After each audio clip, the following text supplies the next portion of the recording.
and so we'll get straight into it. Okay? Yep. People say, well, what is astral projection? Well, it's just what it says it is. The astral body projects from the physical. Some say they never astrally project, but this is not so, because everyone astrally projects. And when we're asleep, for various reasons, the astral body detaches itself from the physical body. This is part of our nature. It must be. It's not necessary for the astral body to travel anywhere, and this is probably what people mean when they say they never astrally travel or never detach from the physical. It can lie just above the physical body. Just lie above the physical body, stays in close proximity. And there is a reason for this, because it's a necessary part of our lives that this occurs, because within the astral consciousness are levels in which we dream, and there are several levels of dream, and this is said to be necessary for our mental health.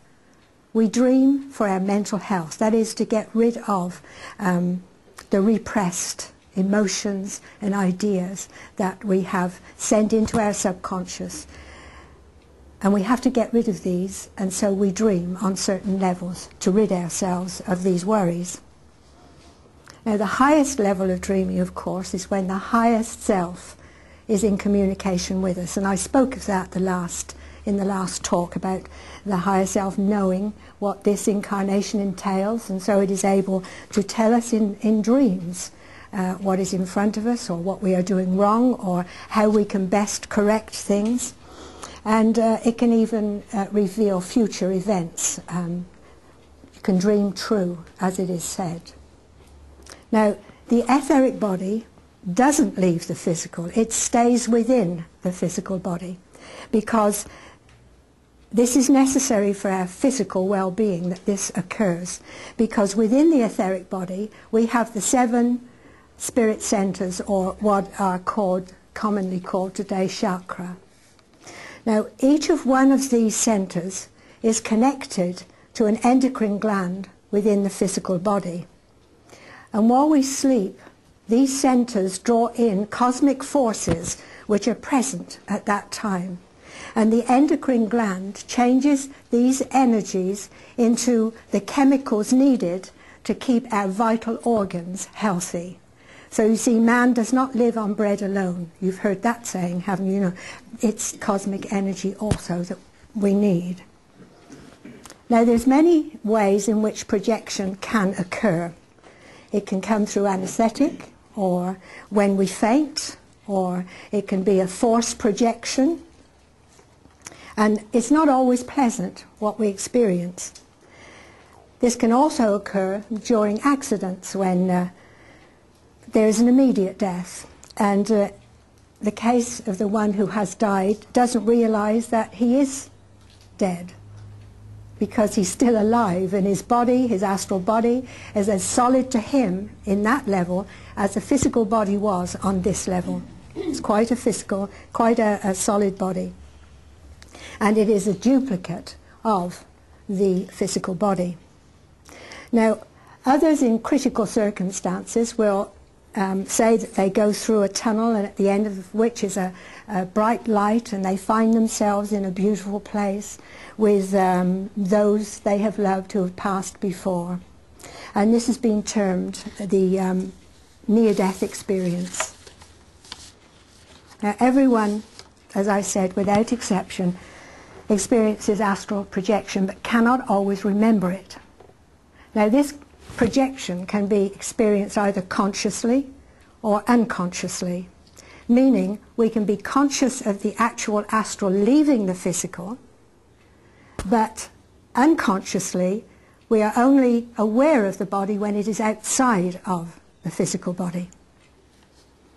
Now, we have, I suppose many of us, certain desires, if we believe in projection, where we would like to go, what we would like to do. And so we make up our mind that's what we're going to do when we go to sleep. But sometimes our subconscious has other ideas. it will direct us where it needs us to go, or somewhere where we need to learn something. And so we are thwarted in that way because our subconscious is in charge of astral projection. Now, when the astral body leaves the physical, we usually can sense a swaying motion. This can often occur with just your feet and your head going like this, and you feel as though the bed is actually moving because your consciousness is still with the physical, and you can feel the sensation.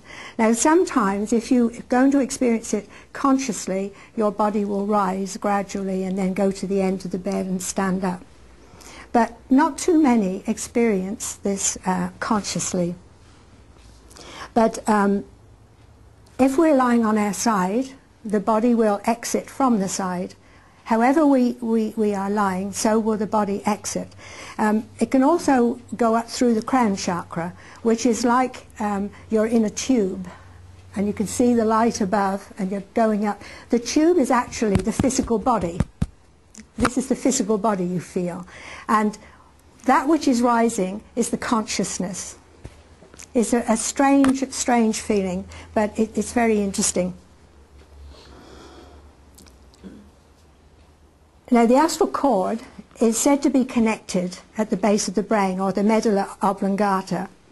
Now, this is the region of the subconscious, and remember, in trance mediumship, this is where the guides contact the medium through that throat chakra, and the subconscious, because they use the subconscious, remembering that nothing comes from spirit absolutely unabridged, because the mental, the medium's subconscious has to be used. The language within has to be used, because everything comes from spirit by thought, which is then transferred into words.